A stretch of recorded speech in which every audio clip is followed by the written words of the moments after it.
Hello, everybody, and welcome to a new event organized by GoLab. We are very happy you could join us today. GoLab is a series of events dedicated to Go, the open source programming language developed by Google. It is a simple, efficient, and fast programming language. GoLab is organized by Develer, a company that develops hardware and software with industrial applications, with great focus on emerging and open source technologies. At Develer, we strongly believe in supporting training and collaboration, and because of this, we regularly organize technology events like conferences, workshops, courses, webinars dedicated to state-of-the-art technologies such as Go. Before we begin today's talk, I just have a few announcements. If you lose the connection, if the streaming stops for any reason, you can go back to the email that you received confirming the event and click on the link in that email. You will be brought back into the live room and you will be able to enjoy the rest of the talk. At the end of the talk, there will be a Q&A session where you will be able to ask all the questions that you want to the speaker. And for that, we have a special Q&A chat, which will be enabled only at the end of the talk. So we would ask you to wait to write your questions in this special chat, which is different from the regular chat that you have during the talk. And you can write them there, and we will read them to the speaker, and he will answer live. Finally, we would ask you to join our Discord channel to network and share ideas with like-minded people. You can click on the link above us to join us there. Today's talk is about building backends with Go. The speaker is André Eriksson, and we want to welcome André today with us. So that you can. Hello there. Hey. Welcome. Thank you so much. It sounds like you're in a very lively environment today. Yeah, I'm dialing in from sunny Stockholm, where we have a bit of. I had to jump into a cafe, and you get to hear some of the party music from over here. That's very inspiring, I have to say. Do you want to tell us something about yourself? Yeah, so it's really great to be here. I'm André, longtime Go developer. I've been writing Go for 10 years. Now I'm doing a startup, which is what I'm here to talk about today, like what we're building and how you can use it.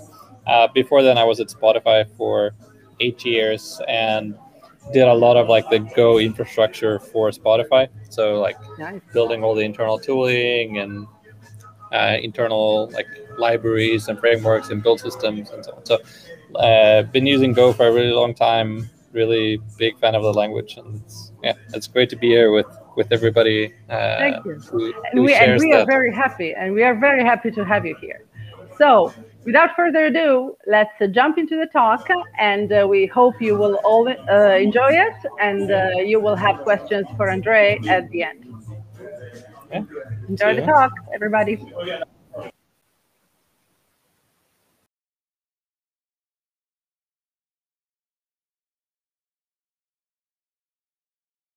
Hey everyone, really great to be here. I'm here to talk about distributed systems and a better way to build them. My name is André, and I'm the founder and CEO of a company called Encore, where we build a framework to make building backend systems way more productive and a lot more fun.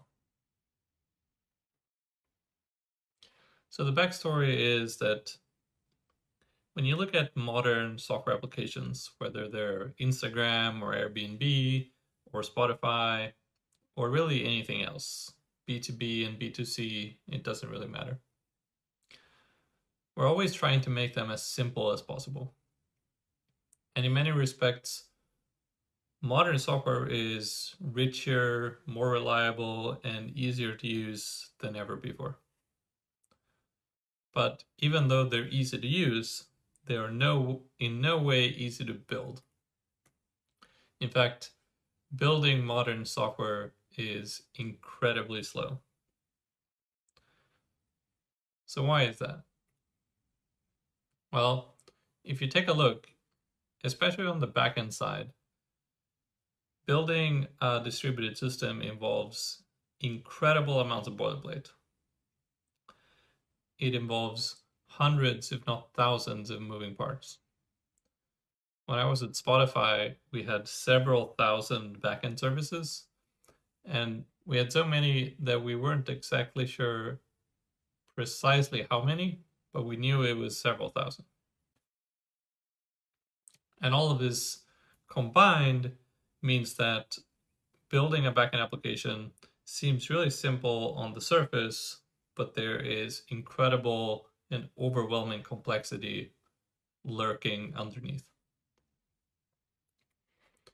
So when you're looking at a simple backend application, the requirements are often something like, we have our front end, it's going to send some data to our backend, and that backend is going to do some processing, whether it's, talking to another backend, calling an external API, storing some data in a database, fetching some data from a different database, and then sending it back to the front end.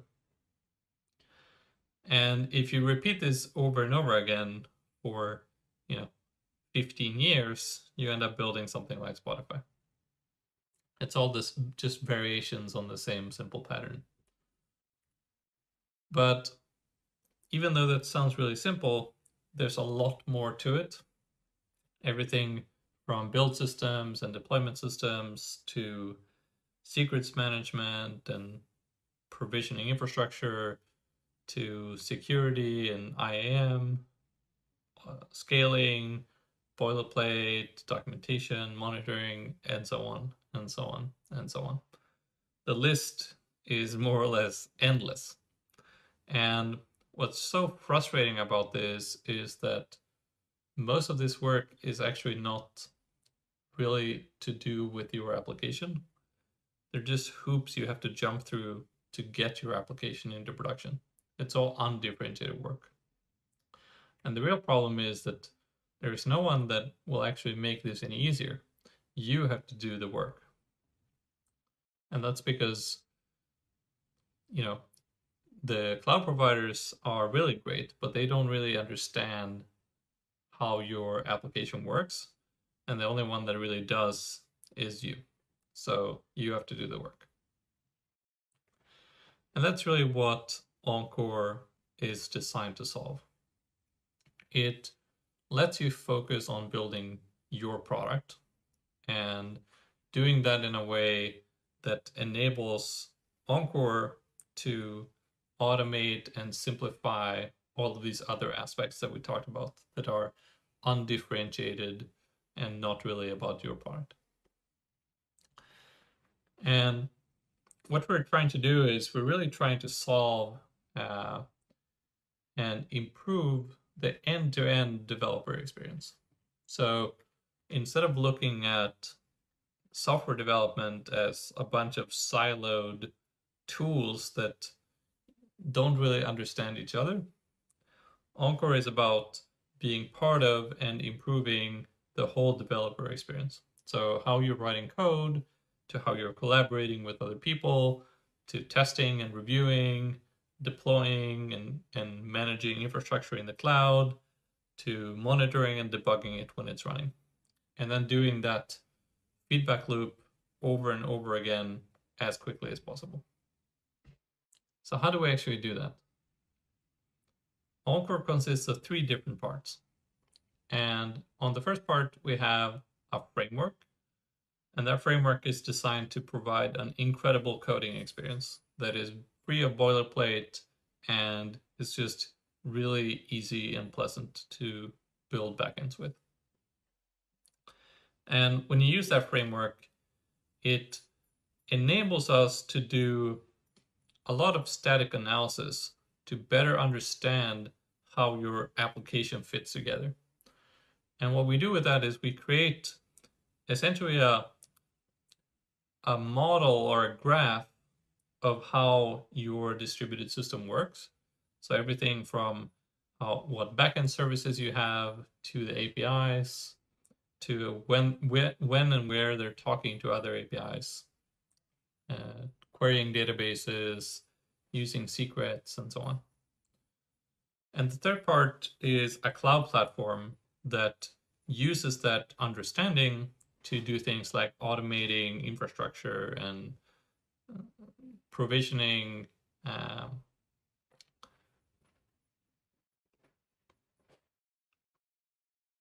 the third part is a cloud platform that uses that understanding to automate and provision infrastructure, automatically instrument your application with distributed tracing, and lots more. So together, what these really pieces do are to create a better way to build backends. So to summarize, it drastically reduces the boilerplate that you have to write to the point where 95% of your time is spent on writing business logic.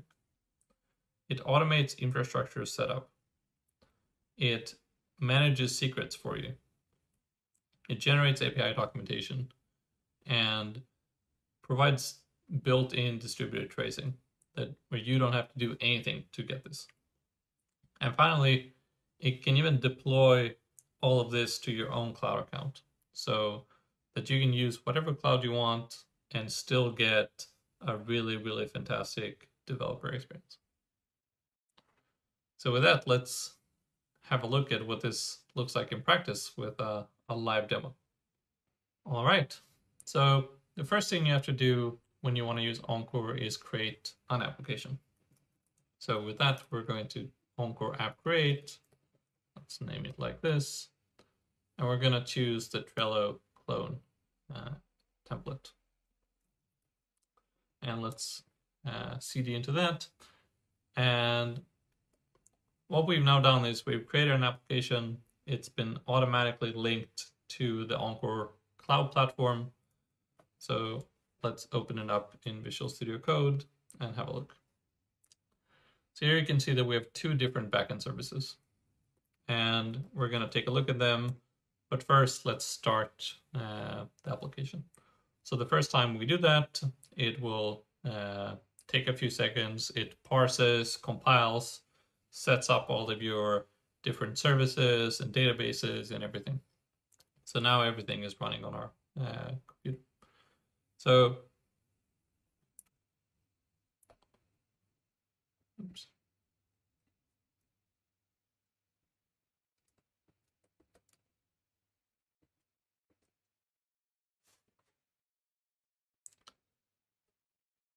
So what we're going to do is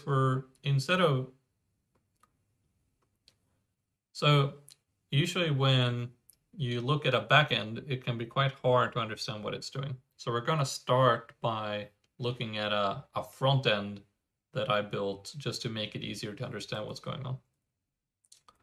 So with that, we're going to go over to showcase.encore.dev. We're going to choose the Trello clone, and we're going to specify local development. And here you can see a very simple front end that is talking to the back end that's running on my computer. And here you can create boards, you can create columns,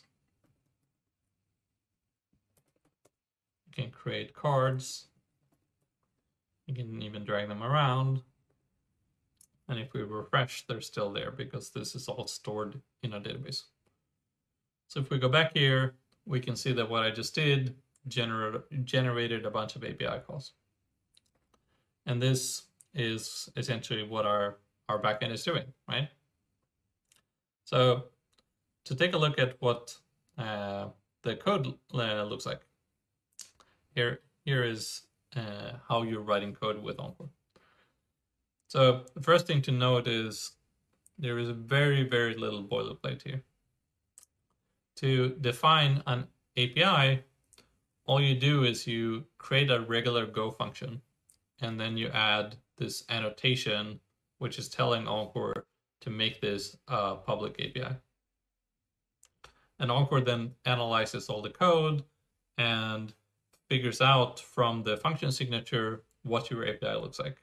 So here the input is the create params, and this is telling Encore that this API receives a name as its input, and the return type is a board which has these fields. So that's enough for Encore to understand what your API is doing in terms of request and response schemas. And then this backend service called board has a migrations folder where you can define migrations. And this is for creating a relational database. And here you can see that we've defined 2 different tables. And to actually use the database, all you have to do is you have to import the SQL DB package, and then you can just start querying. There's no need to do things like connect to the database or create or set up the database or migrate the database. You don't even need to handle a database password. All of this is handled by Encore for you so that you can just focus on building your application. Another cool thing about building with Encore is when you're defining multiple backend services and you want to make API calls between them, Encore makes that really easy. So this card package is actually a different backend service. And here you can see that we have a few different endpoints, but this list function is also an API.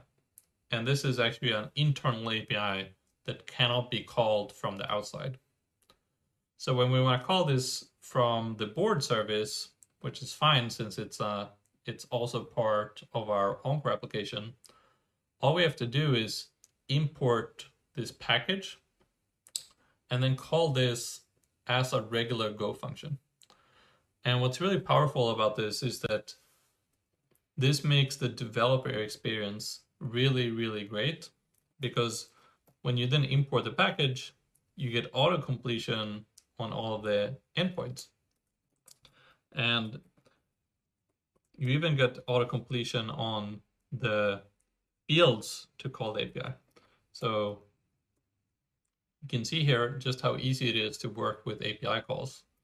And if instead of sending an integer, you pass in a string, you actually get a compile time error because Encore understands what your API is actually taking as input and output. And if you try to save this, you will see that Encore has live reload built in and will tell you when you're doing something you can't do. So if we turn this back, we will see that Encore then detects a change, successfully reparses and compiles and restarts your application. So that makes for a really, really great experience. So if we go back up here, we can see that another thing that Encore has is this developer dashboard. So we can open this up in our browser, and here we can see that you can really easily call your API straight from this dashboard. You can see the response here and so on. You can also click over to the API documentation. And here, Encore generates really, really high quality interactive documentation. You can even call it directly from here. You can see the inputs and the outputs for all of your APIs. And this is just done by analyzing the code. So this is always up to date and never incorrect because you just didn't remember to update the API documentation. It also does this thing, which is distributed tracing. And if you've never heard of just distributed tracing before, it's a way to really understand what a distributed system is doing. And normally, it's a lot of work to actually integrate and get it working. So most applications never do it. And the ones that do it only do it for production. But when you use Encore, all of this works out of the box and it works everywhere for local development, testing environments, and production environments. And you don't have to do anything. So what we're seeing here is the board.get endpoint we looked at. It itself is calling to other endpoints. And on the right-hand side, you can see what each API call is doing in detail. So here you can see that the first thing we did is we did a database query. And if you want, you can even click on it to see where in the code base this happened. And then as soon as this is like a timeline. So as soon as this completes, we spawn 2 different Go routines to do 2 API calls in parallel with each other. So first the board.list columns, and then the car.list that we looked at. You can even see the requests and the responses of each API call. You can also dig into them more in detail if you want to see what they're doing. So here is what the car.list call is doing. You can see it's doing a database query and then returning the response from that. So this makes it really, really easy to find bugs as you're developing your application locally. And then once you're happy with your changes, all you have to do is to deploy them to the cloud is git push Encore. And you can see here that this immediately results in a deploy, where we are, parsing it, we're building, we're running all the tests, and as soon as this completes, it will actually trigger a deployment. Let's open this up. And now we're looking at Encore's cloud application. So once the tests complete, we'll provision the necessary infrastructure and then deploy this change to the cloud. And by default, Encore comes with a production environment that's hosted by Encore for convenience, but it's super, super easy to deploy it to your own cloud. So what you do is you create a new environment. You can say GCP. You would then choose GCP, and then you would connect your application. And this is just a few simple steps. And then once you've done that and you create it, when you then deploy, Encore will actually provision the necessary infrastructure in your own cloud account to run your application there. So once it's up and running, everything is green, then you can go over to the API section and we can call this. And as you can see, your application is up and running in the cloud. We can head over to the tracing section and we can take a look at the trace. So all of this works the same way for local development as well as in production. It works for test environments. It works for, we even have this thing called a preview environment, where if you link your Encore application to GitHub, Encore will actually create a dedicated environment for each and every pull request, and will automatically test and build every pull request, so you get immediate feedback. And then once you're using Encore for your front end, you can even generate a type-safe front-end client. So in this way, you can just say generate client for your app ID and then the name of the file. And then you'll get a type-safe client that you can easily use in your front end. And it works like this. You create a client, you specify the environment, and then you can just call it. And you get auto-completion in the same way as before. And list.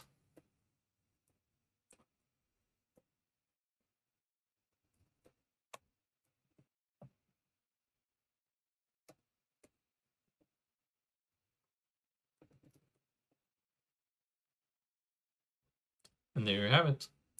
That is how easy it is to use Encore to build great backend applications. Okay, so now that we know how Encore works, it would be great to look under the hood and see how do we actually do all of this.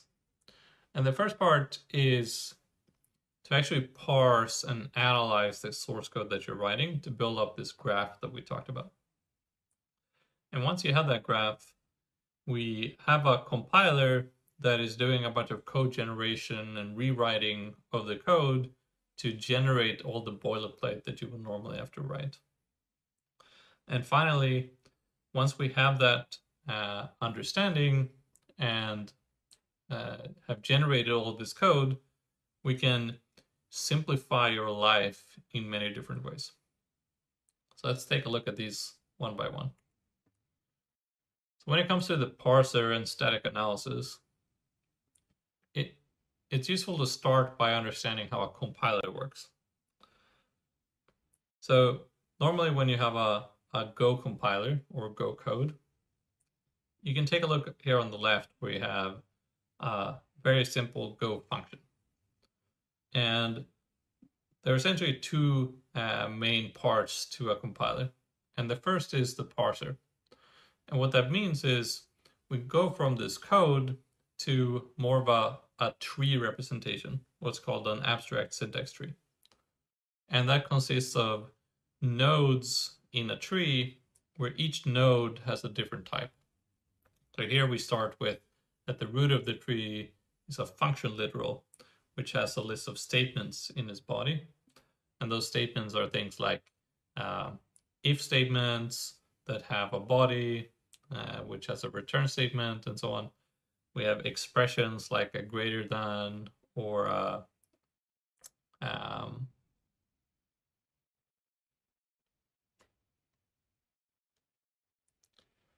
so the first part to talk about is to take a look at.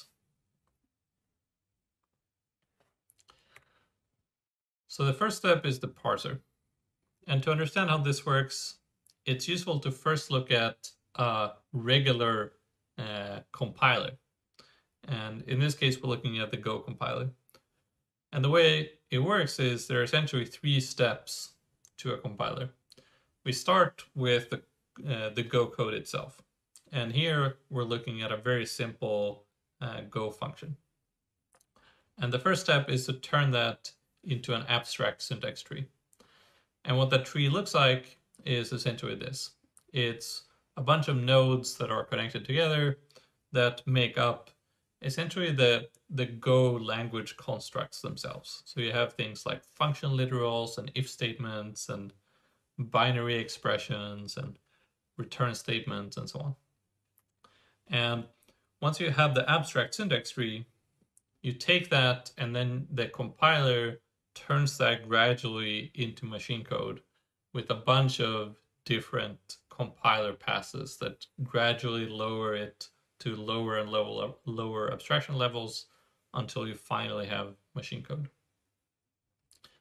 And what I realized is that what we need for Encore is the same thing, but instead of Go concepts like function literals, we want distributed systems concepts like this. So what we're doing is we're creating a so-called Encore syntax tree where the nodes are things like backend services, databases, API endpoints, API calls, request and response schemas, and so on. And then what we can do with that is we can then compile that into lots of different things like an infrastructure description, API documentation, and so on. So how do we actually do this?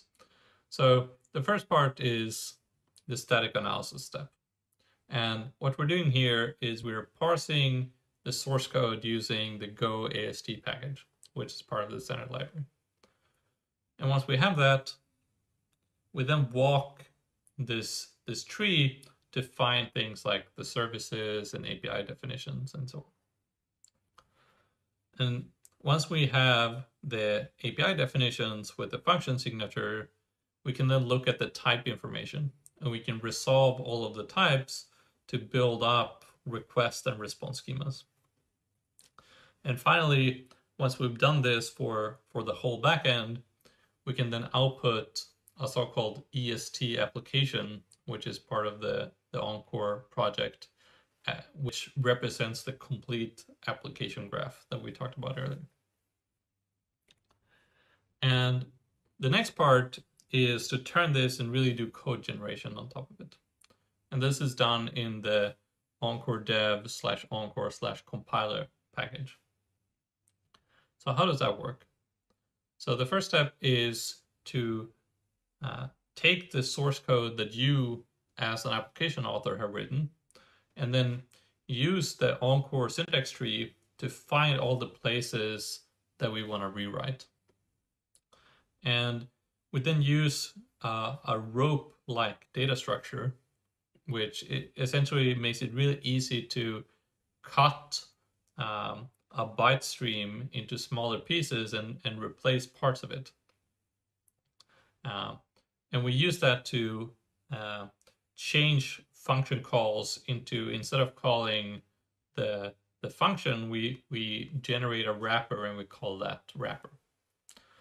And then we use the text template package from the standard library to generate wrapper code. And finally, we write the modified files that we've rewritten to a temporary directory. And then we use the go build command with the overlay flag to replace the generated files, or the regular files, with the ones that we generated. And this essentially tells the go command to swap them out with the modified files. So this is super convenient, and it was recently added in Go 1.16. So when we look at the third step, which is really the simplification part, there are many, many different aspects of how we simplify your development process. So we don't have time to go into all of them in detail, but I'm at least pointing out where they're located in the project. So we can generate API documentation, which you can find here. We do live reload. And what I think is really cool about this is that there is no downtime. It just works. And so we use the notify package to detect file system changes. And this works across all operating systems. And once we detect a file system change, we reparse and recompile the application. And if that's successful, we start up a new process. Once it's up and running, we switch the HTTP server over to route API calls to the new process, and then we kill off the old process. And this means that when you're using the built-in live reload, there is never a moment where the API is not working, because we do the switch over only when the new process is up and running. Another aspect that we do is we simplify secrets management. And the way this works is it's implemented in the secret package listed here. And it's pretty straightforward. So we fetch the secrets from the Encore's cloud platform, we cache them locally, and then once you run the application, we inject them on startup as an environment variable. And finally, perhaps most interesting, is the distributed tracing aspect. And this is a bit too complicated to describe in just a few seconds, but it essentially consists of three parts, where we first annotate, we add the tracing annotations at various points in the application when we're rewriting and generating the code. And then when the application is running, we have a local trace server that's receiving this trace metadata as your application is running and storing it locally. And the final part of the puzzle is this local development dashboard, where we're actually visualizing the tracing. And that's a combination of the trace metadata that we just talked about, and then combining that with the application graph to render it in a really compelling way. So to wrap things up, everything we've just talked about is completely open source. Check it out on github.com/encoredev/encore. if you think this is interesting, then by all means, start the repository, and we would love contributions with everything from filing issues for missing features or bugs, contributing with pull requests if you have something that you'd like to improve, writing documentation, or just giving feedback on the project overall. We really, really would appreciate to hear what you have to think. What do you think? And finally, even though I mentioned a couple open source projects that we use for this, I also want to mention that like everything we build these days, whether we realize it or not, is powered by mountains and mountains of open source. And we're essentially all standing on the giants of other open source projects. So to call out a few that we haven't really talked about in detail yet, the Go standard library, of course, it's really fantastic.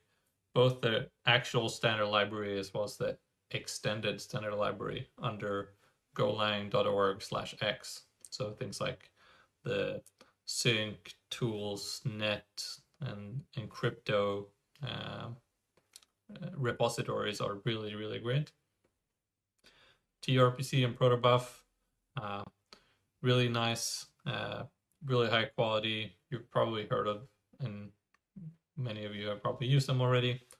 And then 3 maybe smaller ones. So PGX is a really high quality Postgres library for doing everything from high level, like querying a database, down to really low level, like parsing the Postgres wire protocol and everything in between.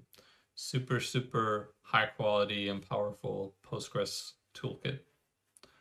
The Gorilla WebSocket package, I keep coming back to this whenever I want to do streaming to a front end. It makes it really, really easy. And finally, the WireGuard package. I don't know if you've seen this, but WireGuard is a really, really powerful, lightweight VPN implementation that's pretty much taking over the world. It has a really high quality Go implementation that's very easy to use and works across all major operating systems. So with that, thank you so much. You can reach out to me on Twitter at _eandre. Do check out the Encore project on GitHub. And thank you so much to Developer for hosting this, and happy to take any questions, of course. Thank you.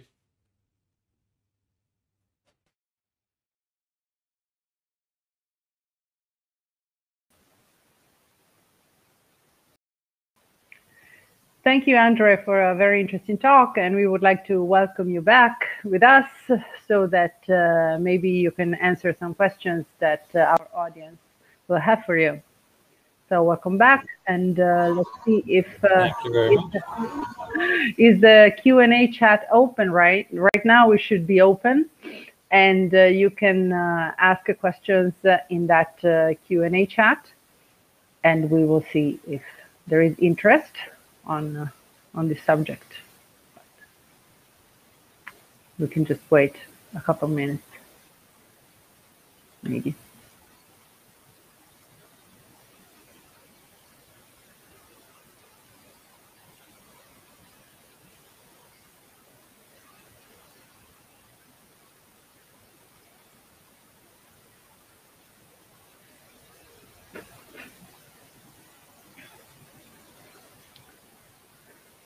Okay, someone is sending you questions by email. All right, so first question. What was the motivation for building Encore? Yeah, so this is like I spent, and sorry for the background music, by the way, I hope it sets everybody in a good mood. It really comes down to, like, I was a backend engineer for many years and worked at Spotify, and I always felt that when you're building backends, you spend almost all of your time not really building your product, but really on like managing infrastructure. And I felt like when you're just doing the same things over and over, that seems like quite a waste of time. And what I'm really passionate about is building products for our users. And so I was thinking about this for like a really long time. Like, what can we do to make that process easier, faster, and more enjoyable? And that's essentially what Encore is designed to be, is really to make building backend development much faster and much more enjoyable. That is understandable. Thank you. And let's see if we have another question.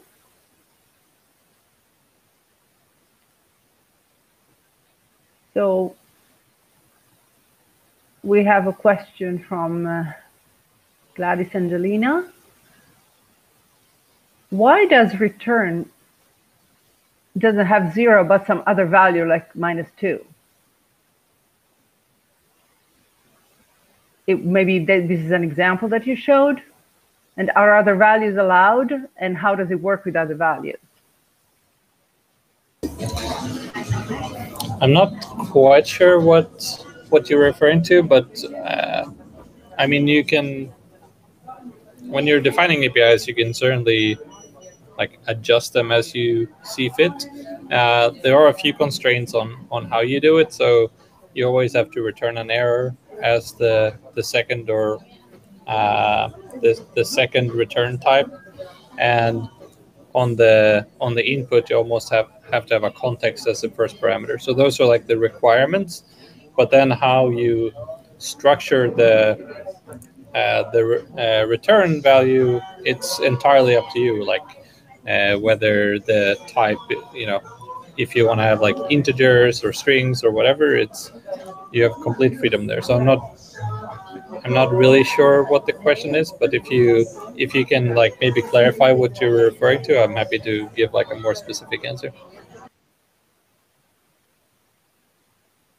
Thank you. Let's see if we get any other questions.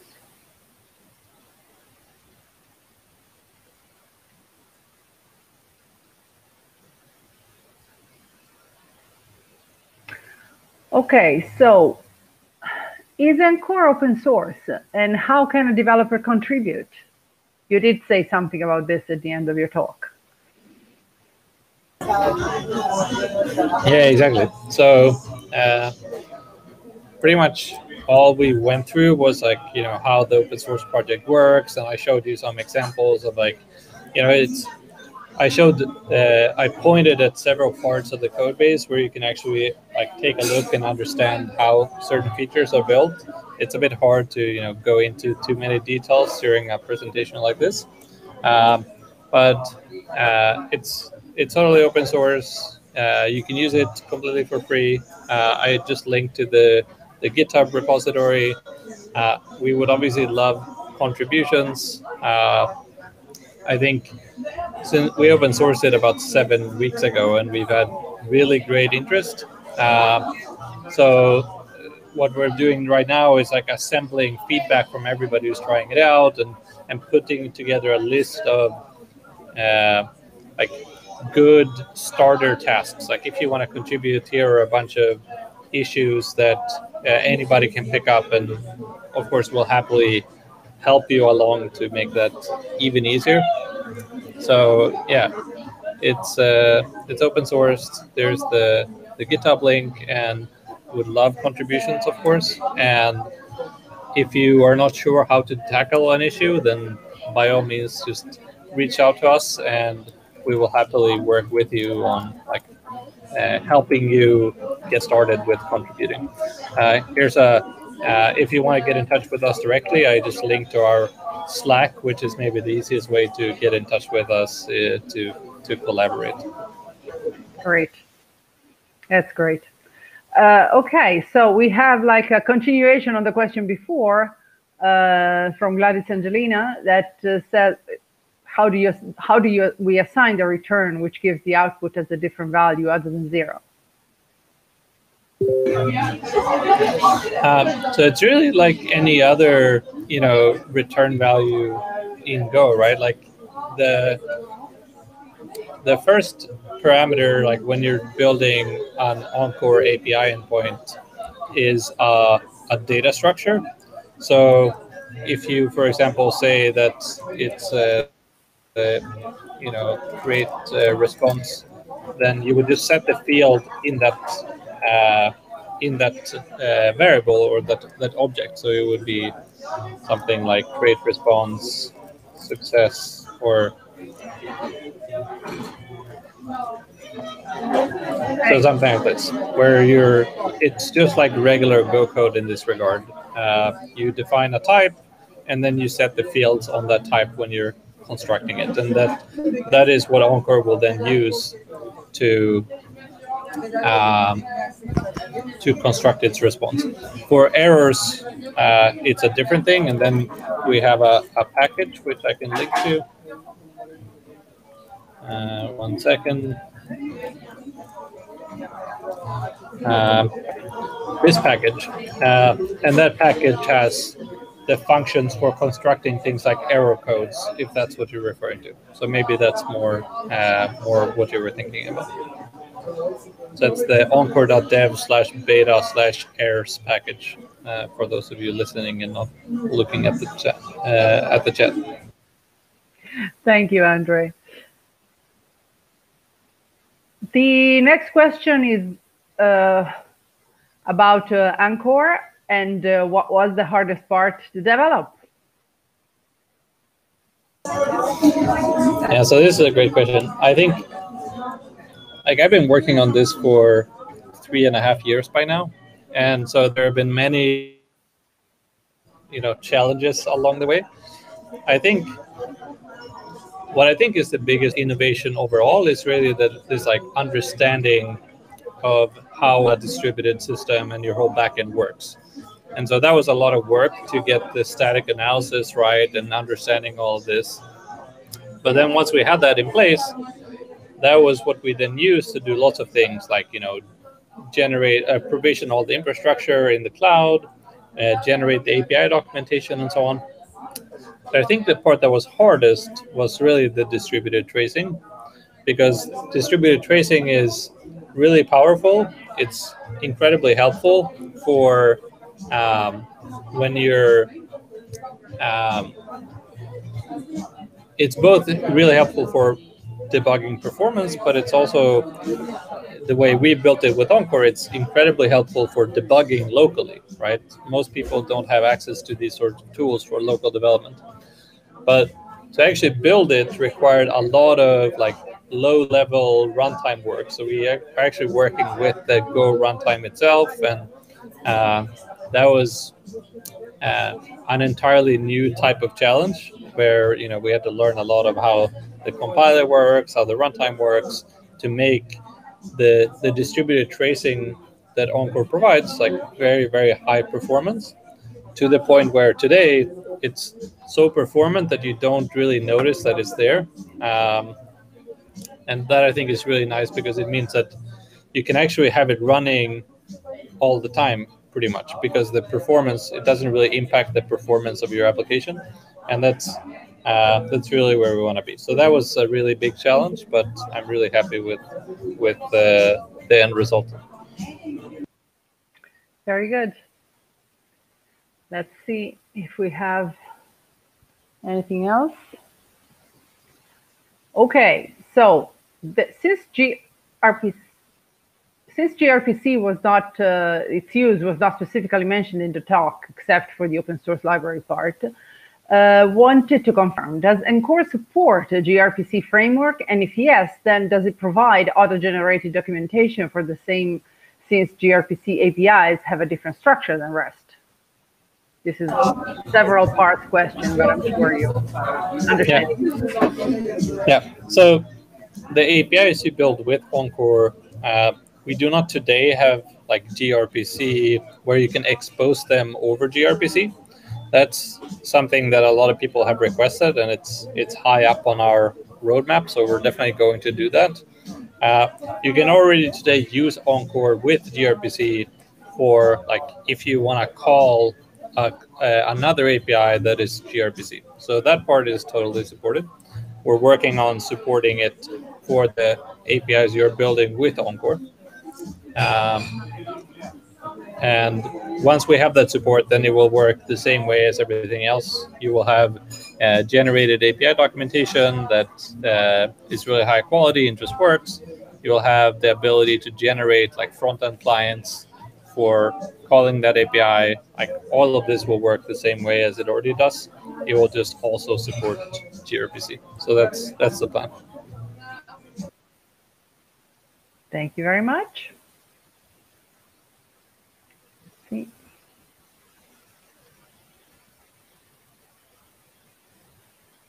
Okay, so we have someone who thanks you for a great session, and we are all with him thanking you.